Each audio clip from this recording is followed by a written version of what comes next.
തീർച്ചയായിട്ടും FIS full ആൽഗോണ്. അവർ chart നോക്കുന്നുണ്ടോ? അവർ chart നോക്കുന്നില്ല. പിന്നെ എന്തിനാണ് നമ്മൾ ഡബിൾ ടോപ്പ് പാറ്റേൺ നോക്കുന്നത്? ഒരു ട്രേഡിൽ $7 പ്രോഫിറ്റ്, വിന്നിങ് പെർസെൻറ്റേജ് 45% ഉള്ളൂ. എന്നിട്ടും ഓവറോൾ എല്ലാ മാസവും 5% പ്രോഫിറ്റ് ഉണ്ട്. എങ്ങനെയാണ് നടക്കുന്നത്? ഇപ്പോൾ എന്തൊക്കെ ടെക്നോളജി വന്നാലും ക്യാൻഡിൽസ് ആർ ഇമോഷൻസ്. മാർക്കറ്റിൻ്റെ സ്റ്റേജസിലൂടെ കടന്നു പോകത്തുള്ളൂ. അതിൻ്റെ ഒരു ഡൗട്ടും വേണ്ട. അപ്പോൾ എല്ലാവരും പറയും അതൊന്നും വർക്ക് ചെയ്യില്ല, പണ്ടത്തെ പാറ്റേൺസ് ഒന്നും റിലയൻസിൽ വർക്ക് ചെയ്യത്തില്ല. പുതിയ ഒരു ട്രേഡേഴ്സിന് ഇത് വെരിഫൈ ചെയ്യാൻ അറിയില്ല. എന്ത് ചെയ്യണം? സ്റ്റോക്ക് മാർക്കറ്റിൽ ട്രേഡ് ചെയ്യുമ്പോൾ ടെക്നിക്കൽ അനാലിസിസ് നിങ്ങൾ എത്രമാത്രം നോക്കാറുണ്ട്? എത്രമാത്രം ഇമ്പോർട്ടൻ്റ് ആണ് ടെക്നിക്കൽ അനാലിസിസ്? നമുക്കൊന്ന് ഡിസ്കസ് ചെയ്താലോ? ടെക്നിക്കൽ അനാലിസിസ് എന്ന് ഉദ്ദേശിച്ചത് നമ്മുടെ ക്യാൻഡിൽസ്, ട്രേഡ് ലൈൻ, പാറ്റേൺസ്, അങ്ങനെയുള്ള കാര്യങ്ങളല്ലേ. അപ്പോൾ ഇന്നത്തെ പുതിയ മാർക്കറ്റിൽ വോളറ്റൈലിറ്റി കൂടുതലാണ്. എല്ലാ റീറ്റെയിലേഴ്സും ഈ പറയുന്ന double top, double bottom, trend ലൈനൊക്കെ വരച്ചിട്ട് മാത്രം ട്രേഡ് ചെയ്യാൻ സാധിക്കുമോ എന്നുള്ളതൊക്കെയാണ്. ഞാൻ പുതിയ കുറേ ട്രേഡേഴ്സ് അങ്ങനെ സംസാരിക്കുന്നതായിട്ട് കേട്ടിട്ടുണ്ട്. ഇപ്പോൾ മൊത്തം ആൽഗോ അല്ലേ, ആൽഗോ ട്രേഡ് ചെയ്യുന്നത് ട്രെൻഡ് ലൈൻ വരച്ചിട്ടാണോ എന്നുള്ള കാര്യങ്ങളൊക്കെ നല്ല ന്യായമായിട്ടുള്ളൊരു സംശയം തന്നെയാണ്, പരിഗണിക്കേണ്ടതുമാണ്. എന്നാൽ ഈ പറയുന്ന ടെക്നിക്കൽ അനാലിസിസ് എന്താണെന്ന് മനസ്സിലാക്കുക, അതാണല്ലോ ഏറ്റവും ഇമ്പോർട്ടൻറ്റ്. എന്നിട്ടാണല്ലോ അതെങ്ങനെ ഉപയോഗിക്കുന്നു എന്ന് മനസ്സിലാക്കേണ്ടത്. ഒന്ന് ആലോചിച്ച് നോക്കൂ. എക്സ്ചേഞ്ച് നമുക്ക് ഫ്രീ ആയിട്ട് ഓൺ ടൈമിൽ തരുന്ന രണ്ട് ഡാറ്റ മാത്രമേ ഉള്ളൂ. ഒന്ന് വോളിയൂം, മറ്റേത് പ്രൈസുമാണ്. അപ്പോൾ പ്രൈസ് ആക്ഷൻ, അതിൻ്റെ അകത്താണ് നമ്മൾ ഈ പറയുന്ന ട്രെൻഡ് ലൈനും ക്യാൻഡിൽസും എല്ലാം വരുന്നത്. പ്രൈസിനെ ബേസ് ചെയ്തിട്ട് ട്രേഡ് ചെയ്യുന്നു. അപ്പോൾ നിങ്ങൾ ഒരു 1900 മുമ്പ് 1990 കാലഘട്ടത്തിന് മുൻപോട്ട് പോവുകയാണെങ്കിൽ വലിയ കാര്യമായിട്ട് കമ്പ്യൂട്ടർ സ്ക്രീനുകളൊന്നും സാധാരണക്കാർക്ക് അവൈലബിൾ അല്ല.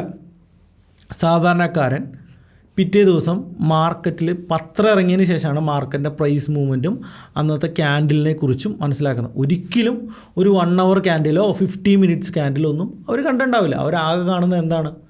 ഡെയിലി ക്യാൻഡിൽസാണ്. എക്സ്ചേഞ്ചിൽ പോലും വളരെ ലിമിറ്റഡ് ആയിട്ടുള്ള സ്ക്രീൻസ് മാത്രമേ ഉള്ളൂ. അവിടെ നിന്ന് ഇപ്പോൾ ആളുകൾ ട്രേഡ് ചെയ്യുന്ന 1 minute 1 second ക്യാൻഡിൽസ് വരെ വന്നു തുടങ്ങി. ഇവിടെയാണ് നമ്മൾ ഏത് ടൈം ഫ്രെയിം യൂസ് ചെയ്യണം, ട്രെൻഡ് ലൈൻ വരച്ച് ട്രേഡ് ചെയ്യണോ, പാറ്റേൺസ് നോക്കണോ, ക്യാൻഡിൽസ് മാത്രം വെച്ച് ട്രേഡ് ചെയ്യാൻ പറ്റുമോ എന്നുള്ളതാണ്. ഇനിയിപ്പോൾ എന്തൊക്കെ ടെക്നോളജി വന്നാലും ക്യാൻഡിൽസ് ആർ ഇമോഷൻസ്.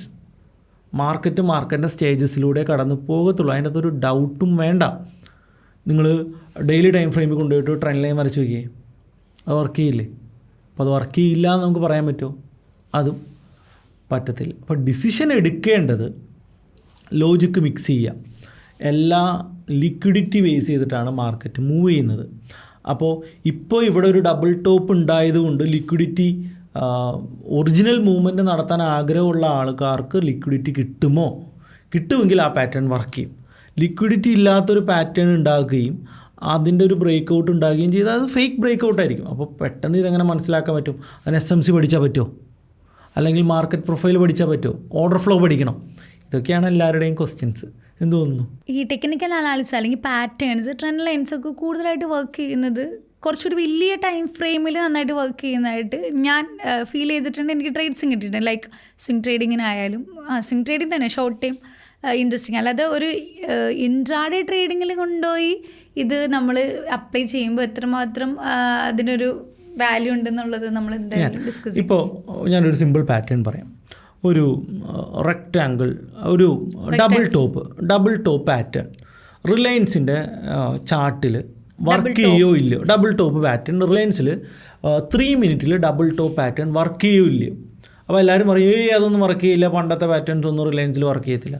ഇതെങ്ങനെ വെരിഫൈ ചെയ്യണമെന്നറിയോ? പുതിയ ഒരു ട്രേഡേഴ്സിന് ഇത് വെരിഫൈ ചെയ്യാൻ അറിയില്ല. എന്ത് ചെയ്യണം? റിലയൻസിൻ്റെ ചാർട്ട് എടുക്കണം. റിലയൻസിൻ്റെ ചാർട്ടിൽ എത്ര ഡബിൾ ടോപ്പ് കഴിഞ്ഞ 100 days വന്നിട്ടുണ്ട് എന്ന് നോക്കണം. അല്ലെങ്കിൽ ഒരു 100 ഡബിൾ ടോപ്പ് വന്ന പാറ്റേൺസ് എടുക്കണം. പറ്റുകയാണെങ്കിൽ അതെല്ലാത്തിൻ്റെ ഒരു സ്ക്രീൻഷോട്ട് എടുത്ത് ഒരു എക്സലിൽ വെച്ച് അതിൻ്റെ എൻട്രി എവിടെ, അതിൻ്റെ ടാർഗറ്റ് എവിടെ, അതിൻ്റെ സ്റ്റോപ്പ് ലോസ് എവിടെയെന്ന് വരച്ച് എത്ര എണ്ണം പ്രോഫിറ്റായി, എത്ര എണ്ണം സ്റ്റോപ്പ് ലോസ് അടിച്ചു എന്ന് കൃത്യമായിട്ട് എഴുതി ഓവറോൾ 100 ട്രേഡിൽ എത്ര ട്രേഡ് വിൻ ചെയ്തു, എത്ര ട്രേഡ് പരാജയപ്പെട്ടു എന്ന് ഐഡൻറ്റിഫൈ ചെയ്തിട്ട് വേണം റിലയൻസിൻ്റെ ചാർട്ടിൽ നാളെ ഡബിൾ ടോപ്പ് വന്നു കഴിഞ്ഞാൽ ട്രേഡ് ചെയ്യാൻ. എന്നാലേ അവർക്ക് റിസ്ക് റിവാർഡ് പ്ലാൻ ചെയ്യാൻ പറ്റൂ. എത്ര ക്യാപിറ്റൽ യൂസ് ചെയ്യണം എന്ന് പ്ലാൻ ചെയ്യാൻ പറ്റുമോ? ഇതൊന്നുമില്ല. ഡബിൾ ടോപ്പ് തിയറിറ്റിക്കലായിട്ട് പഠിച്ചു, ഓക്കെ നാളെ റിലയൻസിൽ ഡബിൾ ടോപ്പ്, നേരെ സെല്ല്, വർക്ക് ചെയ്യില്ല.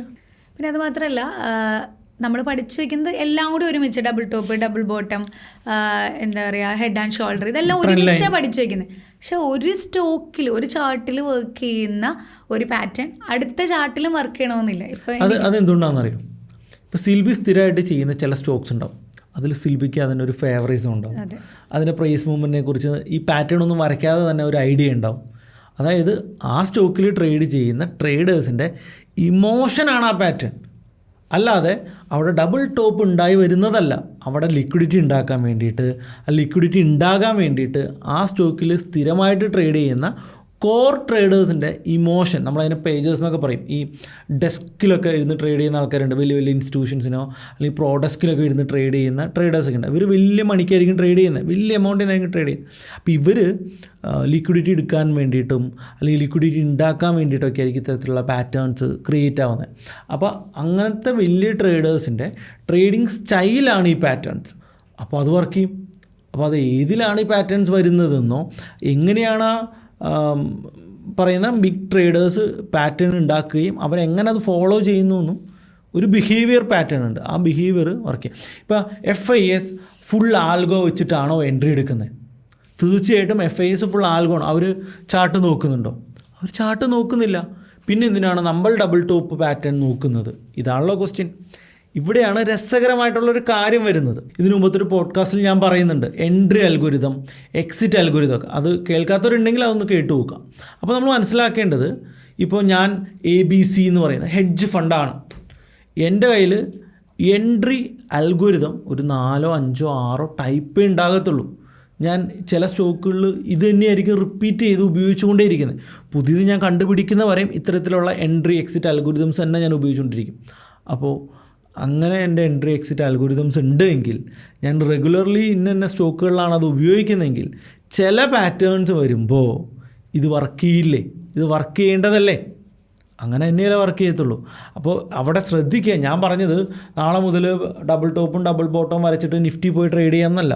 നിഫ്റ്റി എക്സ്ട്രീമിൽ വേറെ സെറ്റപ്പാണ്. കാരണം എന്താ, എല്ലാ ഹെഡ്ജ് ഫണ്ടുകളും, എല്ലാ ബിഗ് ട്രേഡേഴ്സും, എല്ലാ ഓപ്പറേറ്റേഴ്സും, എല്ലാ റീറ്റെയിലേഴ്സും ട്രേഡ് ചെയ്യുന്ന സാധനമാണ് ഇൻഡെക്സ്. അവിടെ ശരിയാണ്, അവിടെ ബിഗിനേഴ്സിനെ പറ്റിക്കാൻ വേണ്ടിയിട്ട് ഡബിൾ ടോപ്പ് പാറ്റേൺ വരുമ്പോൾ തന്നെ ഓപ്പോസിറ്റ് എൻട്രീസ് വരും. പക്ഷെ ഒരു സ്റ്റോക്കിൻ്റെ കേസിൽ അങ്ങനെയല്ല. അവിടെ ഓപ്പർച്യൂണിറ്റീസ് റെഗുലറായിട്ട് വന്നുകൊണ്ടിരിക്കും. ഇപ്പം ഫോർ എക്സാമ്പിൾ പെയർ ട്രേഡിംഗ് കേട്ടിട്ടുണ്ടോ? മോർഗൻ സ്റ്റാൻലിയുടെ വളരെ ഫേമസ് ആയിട്ടുള്ള പെയർ ട്രേഡിംഗ് റെഗുലറായിട്ട് വർക്ക് ചെയ്യുന്ന കുറേ സ്റ്റോക്കുകൾ ഉണ്ടായിരുന്നു. പിന്നെന്തു പറ്റി? അതിൻ്റെ സാധ്യതകൾ കുറഞ്ഞു വരികയാണ്. കാരണം എന്തുകൊണ്ടാണ്? എല്ലാവരും അത് യൂസ് ചെയ്തപ്പോൾ അതിൻ്റെ വിന്നിങ് പ്രോബിലിറ്റി കുറഞ്ഞു. എല്ലാ സാധനവും അങ്ങനെ തന്നെയാണ്. എല്ലാവരും യൂസ് ചെയ്ത് കഴിഞ്ഞാൽ വിന്നിങ് പ്രോബിലിറ്റി കുറയും.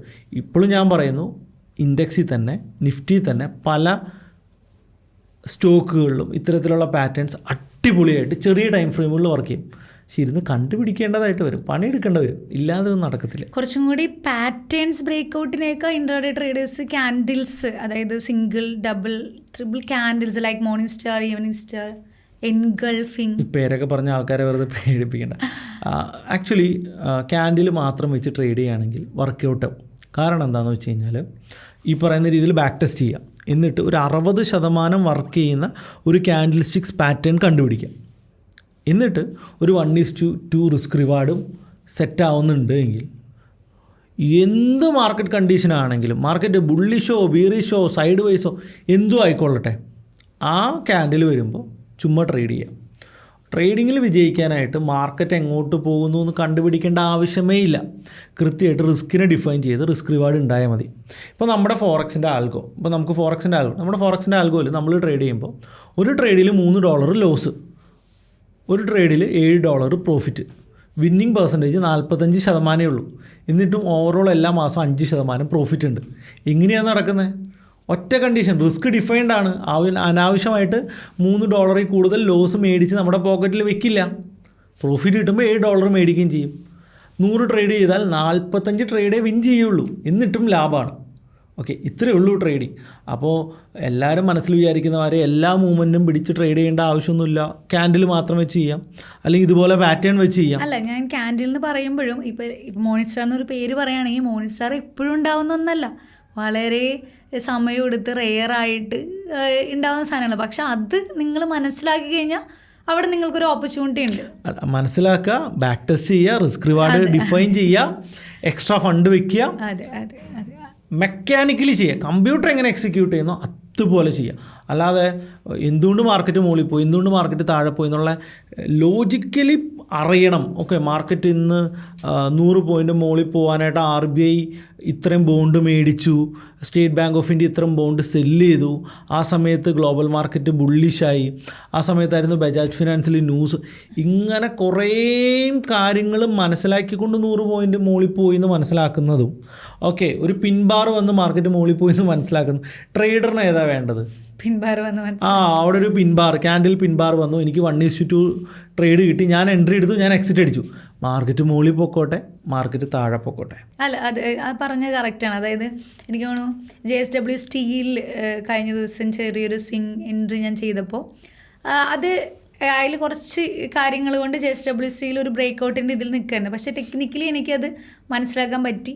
ഞാൻ പറയുന്നത് ഒരു റൈറ്റ് മെത്തേഡ്, വലിയ നോയ്സ് ഒന്നും ഇല്ലാതെ. ഫോർ എക്സാമ്പിൾ ഞാൻ പറയാം, ഇപ്പോൾ മാർക്കറ്റ് പ്രൊഫൈൽ നോക്കും, SMC നോക്കും, ഇൻഡിക്കേറ്റേഴ്സ് കുറച്ച് നോക്കും, ന്യൂസ് നോക്കും, ഇതെല്ലാം ഒന്നിച്ച് വെച്ചിട്ട് ട്രേഡ് ചെയ്യാൻ പറ്റുന്ന ആൾക്കാർ വളരെ കുറവായിരിക്കും. എന്നാൽ ഈ പറഞ്ഞ മാതിരി ഒരു നല്ല സെറ്റപ്പ്, സിമ്പിളായിട്ടുള്ളൊരു സെറ്റപ്പ്, അത്യാവശ്യം വിന്നിങ് പെർസെൻറ്റേജ് ഉള്ളൊരു സെറ്റപ്പ് ഉണ്ടെങ്കിൽ വലിയ കഥയോ വലിയ ചക്ക വാങ്ങിയോ ഒന്നും അന്വേഷിക്കാതെ തന്നെ ട്രേഡ് ചെയ്താലും പുള്ളി ചിലപ്പോൾ പ്രോഫിറ്റബിൾ ആയിരിക്കും. എന്നാൽ ഈ പറയുന്ന SMC concepts, order flow, market profile, അങ്ങനെ എല്ലാ സാധനവും ഉപയോഗിച്ച് ട്രേഡ് ചെയ്ത് കഴിഞ്ഞാലും ചിലപ്പോൾ പ്രോഫിറ്റ് വരണം എന്നില്ല. ഞാൻ ഓൾറെഡി നമ്മുടെ ഒരു സ്റ്റുഡൻറ്റ് എൽദോസ് എന്ന് പറയുന്ന നമ്മുടെ സ്റ്റുഡൻറ്റിനെ കുറിച്ച് ഞാൻ ഇതിനു മുമ്പത്തെ ഒരു പോഡ്കാസ്റ്റിൽ ഞാൻ പറഞ്ഞിട്ടുണ്ട്. അദ്ദേഹം വളരെ സിമ്പിളായിട്ട് മൂവിങ് ആവറേജ് ക്രോസ് ഓവർ മാത്രമാണ് നോക്കുന്നത്. അതിൻ്റെ കൂടെ price action, moving average cross over plus price ആക്ഷനാണ് അദ്ദേഹം നോക്കുന്നത്. അപാരമായിട്ട് പ്രോഫിറ്റ് ജനറേറ്റ് ചെയ്യുന്നുണ്ട്. എന്തുകൊണ്ടാണ്? പുള്ളിയുടെ ട്രേഡിംഗ് സിസ്റ്റം വളരെ സിമ്പിളാണ്, ആർക്കും കൊണ്ടുപോയിട്ട് എക്സിക്യൂട്ട് ചെയ്യുക. അപ്പോൾ പുള്ളിയുടെ ഒരു എക്സ്പീരിയൻസ് കൂടി അതിൻ്റെ അത് വരും തോറും അതങ്ങോട്ട് ഹൈലൈറ്റ് ആയി, അതിൽ നിന്നുള്ള പ്രോഫിറ്റ് ഭയങ്കരമായിട്ട് കൂടി വരുന്ന ഒരു ഫീലാണ്. അപ്പോൾ എത്രയേ ഉള്ളൂ ട്രേഡിങ്. എല്ലാം പഠിച്ച് തലയും വേദന എടുത്ത് ഒന്നും മനസ്സിലാവാത്ത രീതിയിൽ ഫുൾ കിളിയും പോയിരുന്നിട്ട് ട്രേഡ് ചെയ്യാൻ പറ്റും. എല്ലാ ബിസിനസ്സിലും ഒരു ബ്രേക്ക് ഔട്ട് ഉണ്ട്. ഈ പറഞ്ഞ പോലെ നമുക്ക് തുടക്കം ഒരു ലേണിംഗ് കർവ്, അതെ, ലേണിംഗ് കർവ്, അതിനുശേഷം ഒരു ബ്രേക്ക് ഔട്ട്, പിന്നെ നമുക്ക് തിരിഞ്ഞു നോക്കണ്ടെന്ന് പറയുന്ന പോലെ ട്രേഡിങ് അതുപോലെ തന്നെയാണ് നിങ്ങൾ ചെയ്യുക. തുടക്കം തന്നെ ഒരുപാട് പൈസ ഇട്ട് ഈ കാര്യങ്ങൾ എക്സിക്യൂട്ട് ചെയ്യാതെ ഇങ്ങനെയുള്ള ബാക്ക് ടെസ്റ്റും കാര്യങ്ങളൊക്കെ നോക്കി കറക്റ്റായിട്ട് പഠിച്ച് ഒരു എഡ്ജ് ഉണ്ടാക്കി എടുക്കുക. എന്നിട്ടൊരു ബ്രേക്ക് ഔട്ട് വന്നു കഴിഞ്ഞാൽ പിന്നെ നിങ്ങൾക്ക് നല്ല രീതിയിൽ വിൻ ചെയ്യാൻ പറ്റും. അല്ലാതെ പെട്ടെന്ന് വന്ന് എല്ലാ കാര്യങ്ങളും പഠിച്ച് ഒരാഴ്ച കൊണ്ട് നമുക്ക് ലക്ഷ്യങ്ങൾ ഉണ്ടാക്കാം എന്നുള്ള കൺസെപ്റ്റ് ഒഴിവാക്കുകയാണെങ്കിൽ കുറച്ചും കൂടി കൃത്യമായിട്ട് ടെക്നിക്കൽസ് ഉപയോഗിക്കാൻ പഠിക്കുക. നമ്മുടെ ഒരു എഡ്ജ് കണ്ടുപിടിക്കുക. എന്തെങ്കിലും ചിലപ്പോൾ അതൊരു ഇൻഡിക്കേറ്റർ ആയിരിക്കാം എന്നേ, ഈ പറയുന്ന വലിയ സെറ്റപ്പ് ഒന്നും വേണ്ട, ഒരു ഇൻഡിക്കേറ്റർ ആയിരിക്കാം. ഒരു ഇൻഡിക്കേറ്ററിനെ കുറിച്ച് നന്നായിട്ട് ആ ഇൻഡിക്കേറ്ററിൽ ഒരു അഡ്വാൻറ്റേജ്, ഒരു എഡ്ജ് നമുക്ക് കിട്ടുകയും ആ എഡ്ജിന് കൃത്യമായിട്ട് മണി മാനേജ്മെൻറ്റ് അപ്ലൈ ചെയ്യുകയും റിസ്ക് മാനേജ് ചെയ്യുകയും ചെയ്തിട്ട് അത് എക്സിക്യൂട്ട് ചെയ്യുക. കുറേ സാധനം പഠിച്ച് കഴിയുമ്പോൾ ലാസ്റ്റ് ട്രേഡ് എടുക്കാൻ തന്നെ പേടിയായിരിക്കും. അല്ല, ഞാൻ ഇപ്പോൾ ഇത് ഓർക്കണം, ഇപ്പോൾ നമ്മൾ ഒരു ക്ലാസ്സിൽ പഠിക്കുമ്പോൾ പോലും ഫുൾ എല്ലാ കാര്യങ്ങളും ചെയ്ത് അസൈൻമെൻറ്റ്സും പ്രോജക്ട്സും അല്ലെങ്കിൽ അവരെല്ലാ വർക്കും ചെയ്ത് നന്നായിട്ട് പഠിച്ച് മാർക്ക് പഠിക്കുന്ന ഒരു കുട്ടി ഉണ്ടാവും. അല്ല, ഇതൊന്നും ചെയ്യാതെ എക്സാമിന് തലേദിവസം കുത്തിയിരുന്ന് മാത്രം പഠിച്ച് മാർക്ക് പഠിക്കുന്ന വ്യക്തി ഉണ്ടാവും. അപ്പോൾ അവർ തമ്മിലുള്ള വ്യത്യാസം എന്താണെന്ന് ചോദിച്ചാൽ ഒരു വളരെ ചെറിയ വ്യത്യാസം ഉണ്ടാവുള്ളൂ. ലാസ്റ്റ് റിസൾട്ട് വരുമ്പോൾ കുത്തിരുന്ന് ഫുൾ പഠിച്ച് പയ്യന് ഒരു 5% മാർക്ക് കൂടുതലുണ്ടാവും, ഇവനും അടിപൊളിയായിട്ട് പാസ്സായി നല്ല മാർക്ക് കിട്ടി. അതെ, അപ്പോൾ അങ്ങനെ അതൊക്കെ നമ്മുടെ ഒരു കഴിവാണ്, അല്ലെങ്കിൽ ഇൻഡിവിജ്വൽസിൻ്റെ ഒരു സ്കില്ലാണ്. പിന്നെ ചില ആൾക്കാരില്ലേ, എന്തെങ്കിലുമൊക്കെ ചെയ്തു എന്ന് സ്വന്തമായിട്ട് അങ്ങോട്ട് വിശ്വസിക്കണം. അതിനുവേണ്ടി കുത്തിരുന്ന് ബാക്ക് ടെസ്റ്റ് ചെയ്യുന്നു, സെറ്റപ്പ് നോക്കുന്നു, പുതിയ വീഡിയോ കാണുന്നു, പുതിയ കാര്യം ഇംപ്ലിമെൻ്റ് ചെയ്ത് നോക്കുന്നു, പഠിക്കുന്നു, ഉറക്കളയ്ക്കുന്നു, സ്വന്തമായിട്ട് ഭയങ്കരമായിട്ട് ഹാർഡ് വർക്ക് ചെയ്യുന്നു എന്ന് സ്വന്തമായിട്ട് വിശ്വസിപ്പിക്കാനായിട്ടുള്ള ആൾക്കാരുണ്ട്. ഇങ്ങനെയുള്ള ആൾക്കാർ ആണ് എന്ത് ചെയ്യുന്നത്, യൂട്യൂബിൽ പോയിട്ട് എല്ലാ വീഡിയോയും കുത്തിരുന്ന് കാണുന്നത്.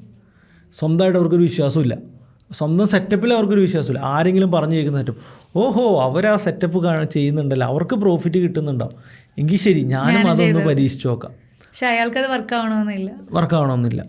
കാരണം അവർക്ക് അതിൻ്റെ അകത്ത് എഡ്ജില്ല, പ്രാക്ടീസ് ചെയ്ത് നോക്കിയിട്ടില്ല, ഇമ്പ്രൂവ് ചെയ്യാം. അപ്പം ഇതൊക്കെ മാറ്റി നിങ്ങളിൽ തന്നെ വിശ്വസിച്ച് നിങ്ങളുടെ ട്രേഡിങ് എഡ്ജിനെ കണ്ടുപിടിക്കുക. അത് ഞാൻ പറയുന്ന മാതിരി ക്യാൻഡിലാകാം, ട്രെൻഡ് ലൈൻ ആകാം, റെസിസ്റ്റൻസും സപ്പോർട്ട് ആകാം, വേണമെങ്കിൽ മൂവിങ് ആവറേജ് ആകാം, സൂപ്പർ ട്രെൻഡ് ആകാം, എന്ത് വേണമെങ്കിലും ആകാം. അപ്പോൾ ഒന്നിനെയും പുച്ഛിക്കേണ്ട ആവശ്യമില്ല. ക്യാൻഡിൽസ് ആകാം. ഒന്നിനെയും പുച്ഛിക്കേണ്ട ആവശ്യമില്ല. നിങ്ങളുടെ എഡ്ജ് ഏതിലാണെന്ന് കണ്ടുപിടിക്കുക, അത് ഉപയോഗിക്കുക. SMC പഠിച്ചാലേ എനിക്ക് ട്രേഡ് ചെയ്യാൻ പറ്റൂ, അങ്ങനെയൊന്നുമില്ല. മാർക്കറ്റ് പ്രൊഫൈൽ തന്നെ വേണം, അതുമില്ല. വലിയ ഓർഡർ ഫ്ലോ എനിക്ക് ഓർഡർ ഫ്ലോ എടുക്കാൻ എൻ്റെ കമ്പ്യൂട്ടർ റൺ ചെയ്യാനുള്ള കപ്പാസിറ്റി എൻ്റെ കമ്പ്യൂട്ടറിന് ഇല്ല, അപ്പോൾ ഞാൻ എങ്ങനെ അതിൻ്റെ ആവശ്യമില്ല. നമ്മുടെ ട്രേഡിംഗ് എഡ്ജ് നമുക്ക് അവൈലബിൾ ആയിട്ടുള്ള റിസോഴ്സിൽ നമുക്ക് എടുക്കാൻ പറ്റണം. ധോനി കഴിഞ്ഞ ദിവസം ഒരു ഇൻ്റർവ്യൂവിൽ അദ്ദേഹം പറയുന്നുണ്ട്, 2007 ലോകകപ്പിൽ ലാസ്റ്റ് ഓവർ ബോൾ ചെയ്യാൻ ഹർഭജൻ സിംഗിന് ഓവറുണ്ട്, ജയിക്കാൻ നിസ്സാർ റൺ മതി. പക്ഷേ ധോനി ബോൾ കൊടുത്തത് ഒരു ഫ്രഷറായിട്ടുള്ള ജോഗീന്ദർ ശർമ്മ എന്ന് പറയുന്നൊരു വ്യക്തിക്കാണ്. പുള്ളി ബോൾ എറിയുന്നു, ഫസ്റ്റ് ബോൾ ഇതേ പോകുന്നു, 6. ഓക്കെ, അപ്പോൾ പുറകിൽ നിന്ന് ധോനി എന്തോരം പേടിച്ചിട്ടുണ്ടാവും. പക്ഷേ അടുത്ത ബോൾ മിസ് ബൗളോഗിൻ്റെ വിക്കറ്റ് മേടിക്കുകയാണ്, നമ്മുടെ ശ്രീശാന്തിൻ്റെ കൈകളിലോട്ട് വന്ന ആ ഒരു ക്യാച്ച്. അപ്പോൾ ധോനി അതിന് കഴിഞ്ഞൊരു ഇൻ്റർവ്യൂവിൽ ഇങ്ങനെ പറയുകയാണ്, എൻ്റെ കയ്യിൽ അവൈലബിൾ ആയിട്ടുള്ള റിസോഴ്സസിനെ ഞാൻ ഉപയോഗിക്കാനായിട്ട് ശ്രമിക്കുമ്പോൾ ഞാൻ ശ്രദ്ധിക്കുന്ന കാര്യം എന്താണെന്ന് വെച്ച് കഴിഞ്ഞാൽ, ഹൈലി സ്കിൽഡ് ആയിട്ടുള്ള ആൾക്കാരുണ്ട്, ആവറേജ് സ്കിൽഡ് ആയിട്ടുള്ള ആൾക്കാരുണ്ട്. ഈ ഹൈലി സ്കിൽഡ് ആയിട്ടുള്ള ആൾക്കാർ വലിയ ടെൻഷൻ ഇല്ലാത്ത സമയത്ത് ഭയങ്കര അടിപൊളിയായിട്ട് ഹൈലി സ്കില്ല് ഉപയോഗിക്കും. എന്നാൽ ഒരു പ്രഷർ സിറ്റുവേഷൻ വരുമ്പോൾ അങ്ങനെയുള്ള ആൾക്കാർക്ക് പലപ്പോഴും സ്കില്ല് ഉപയോഗിക്കാൻ പറ്റാറില്ല എന്നുള്ളതാണ്. എന്നാലൊരു റിസ്കിനെ മാനേജ് ചെയ്യാൻ പറ്റുന്ന മെച്യൂർഡായിട്ടുള്ള ആൾക്കാർ ആവറേജ് സ്കിൽഡ് ആണെങ്കിലും അവർക്കുടെ ഫുൾ കഴിവ് അവർക്ക് പ്രഷർ സിറ്റുവേഷനിൽ ഉപയോഗിക്കാൻ പറ്റും എന്നാണ്. ട്രേഡിങ്ങിലും അത് തന്നെയാണ് വേണ്ടത്. എക്സ്ട്രാ ഓർഡിനറി മാത്തമാറ്റീഷ്യനോ ഒന്നും ആവേണ്ട ആവശ്യമില്ല. നമുക്ക് അറിയാവുന്ന സ്കില്ല് എത്ര പ്രഷർ സിറ്റുവേഷനിലാണെങ്കിലും കൃത്യമായിട്ട് എക്സിക്യൂട്ട് ചെയ്യാൻ പറ്റുക, ഇല്ല ട്രേഡ് ചെയ്യാതെ മാറിക്കുക. ഇതാണ് ഒരാൾക്ക് വേണ്ടത് ട്രേഡിങ്ങിൽ വിജയിക്കാൻ. അല്ലാതെ ടെക്നിക്കൽ അനാലിസിസ് പഠിക്കണോ, അല്ലെങ്കിൽ MACD ഉപയോഗിക്കണോ, RSI ഉപയോഗിക്കണോ, ഞാൻ പറഞ്ഞത് തെറ്റിദ്ധരിക്കപ്പെടാൻ സാധ്യതയുണ്ട്. ഇതൊന്നും വേണ്ട എന്നല്ല ഞാൻ പറഞ്ഞത്. ഇതൊക്കെ പഠിക്കാം, ഇതിൻ്റെ അകത്തൊക്കെ റിസർച്ച് ചെയ്യാം, ഇതിൻ്റെ അകത്തൊക്കെ അഡ്വാൻറ്റേജ് എടുക്കാം. എന്നാൽ ഇതൊന്നും ഇല്ലെങ്കിലും ട്രേഡ് ചെയ്യാൻ സാധിക്കും. അപ്പോൾ റിസർച്ച് ചെയ്യാൻ മൈൻഡ് സെറ്റുള്ള ഒരാൾക്ക്, അല്ലെങ്കിൽ ട്രേഡിങ്ങിലോട്ട് ഇതിനെ പ്രൊഫഷനാക്കി മുന്നോട്ട് കൊണ്ടുപോകാൻ ആഗ്രഹിക്കുന്ന ഒരാൾക്ക് ഇതൊക്കെ പഠിക്കാം. അല്ല, ഇതെല്ലാം പഠിച്ചാൽ നമ്മൾ റിസ്ക് മാനേജ് ചെയ്യാനായിട്ട് ഇമ്പോർട്ടൻ്റ് ആയിട്ടാണ്. അല്ല, ഇനി എന്തൊക്കെ പഠിച്ചാൽ റിസ്ക് മാനേജ് ചെയ്യണം. അപ്പോൾ ഇതൊക്കെ പഠിക്കുമ്പോൾ നമ്മുടെ കോൺഫിഡൻസ് ബൂസ്റ്റ് ആകുമെങ്കിൽ മാത്രം പഠിക്കുക. ഇല്ലേ നിങ്ങൾ നന്നായിട്ട് ഞാൻ എൽദോസിൻ്റെ അടുത്തും അന്ന് നന്നായിട്ട് പറഞ്ഞു, പുള്ളി നന്നായിട്ട് ട്രേഡ് ചെയ്യുന്നുണ്ട്, നല്ല പ്രോഫിറ്റ് ജനറേറ്റ് ചെയ്യുന്നുണ്ട്, കൂടുതൽ പഠിക്കണം വേണ്ട, ഇപ്പം അടിപൊളിയായിട്ട് ട്രേഡ് ചെയ്യുന്നുണ്ടെങ്കിൽ അങ്ങനെ തന്നെ പോകട്ടെ എന്ന് തന്നെയാണ് നമ്മൾ പറയുന്നത്. അപ്പോൾ എല്ലാം പഠിക്കാം. ഇപ്പോൾ നിങ്ങൾ എത്ര പഠിച്ചിട്ടും സക്സസ് ആകുന്നില്ലെങ്കിൽ നിങ്ങൾക്കൊരു പുതിയ കാര്യം പഠിച്ച് ഇമ്പ്രൂവ് ചെയ്യാൻ ശ്രമിക്കാം. കാരണം എന്താണ്, അത് യൂസ് ചെയ്യുന്ന ആൾക്കാരുടെ എണ്ണം കുറവാണ്, ചിലപ്പോൾ അതിന് സക്സസ് റേറ്റ് കൂടുതലായി. ഇപ്പോൾ SMC ആണെങ്കിലും ICT ആണെങ്കിലും ഇപ്പോൾ മാർക്കറ്റ് പ്രൊഫൈൽ, ഇപ്പോൾ നമ്മളൊക്കെ മാർക്കറ്റ് പ്രൊഫൈലിൻ്റെ നമ്മുടെ പ്രോഗ്രാമുണ്ട്, അഡ്വാൻസ് ലെവലായിട്ടുള്ള market profile order flow courses നമ്മൾ ട്രേഡ് ടോക്സ് നടത്തുന്നുണ്ട്. അപ്പോൾ ഈ ഒരു കോഴ്സ് ആരാണ് എടുക്കേണ്ടത്? ഓക്കെ, എത്ര ട്രേഡ് ചെയ്തിട്ടും സക്സസ്ഫുൾ ആകുന്നില്ലെങ്കിൽ അവർക്ക് അടുത്ത ലെവൽ സാധനം പഠിച്ച് അത് ഇംപ്ലിമെൻറ്റ് ചെയ്യാൻ വേണ്ടിയിട്ട് ഒരു എക്സ്റ്റേണൽ മെൻറ്ററിൻ്റെ സപ്പോർട്ട് കിട്ടുകയാണ്. അത് അവർക്ക് വേണമെങ്കിൽ ഉപയോഗിക്കാം എന്നുള്ളതാണ്. അപ്പോൾ ഇതിന് 2 ആസ്പെക്ട്സിൽ എടുക്കണം. പറഞ്ഞപ്പോൾ ഞാൻ ആ ഒരു ആവേശത്തിൻ്റെ പുറത്ത് ഇങ്ങനെ ഫ്ലോയിൽ ഇങ്ങനെ പറയുന്നതാണ്, അതിനെ ആ രീതിയിൽ എടുത്താൽ മതി. പക്ഷേ പഠിക്കേണ്ട കാര്യങ്ങൾ പഠിച്ച് ഇമ്പ്രൂവ് ചെയ്യുക. പക്ഷേ ഇതൊന്നുമില്ലാതെ പോലും ട്രേഡ് ചെയ്യാൻ സാധിക്കുകയും കോടികൾ പ്രോഫിറ്റ്സ് ഉണ്ടാക്കാൻ സാധിക്കുകയും ചെയ്യും. അങ്ങനെയുള്ള ആൾക്കാരും ഉണ്ട്. അപ്പോൾ നമ്മൾ ഏത് കാറ്റഗറിയിൽ വേണം, നമ്മൾ എപ്പോഴും അക്കരെ പച്ച കണ്ട് പോകരുത്. കൃത്യമായിട്ട് ഒരു സിസ്റ്റം ഫോളോ ചെയ്യാൻ പഠിക്കുക, അതിന് ഇമ്പ്രൂവ് ചെയ്യുക, സക്സസ്ഫുൾ ആകുക. അപ്പോൾ തീർച്ചയായിട്ടും ഇന്നത്തെ ടോപ്പിക്ക് നല്ല രീതിയിൽ എല്ലാവർക്കും പ്രയോജനപ്പെട്ടു തന്നെ വിചാരിക്കുകയാണ്. വീണ്ടും ഒരു അടുത്ത പോഡ്കാസ്റ്റ് ആയിട്ട് കാണുന്നവരേക്കും ബൈ.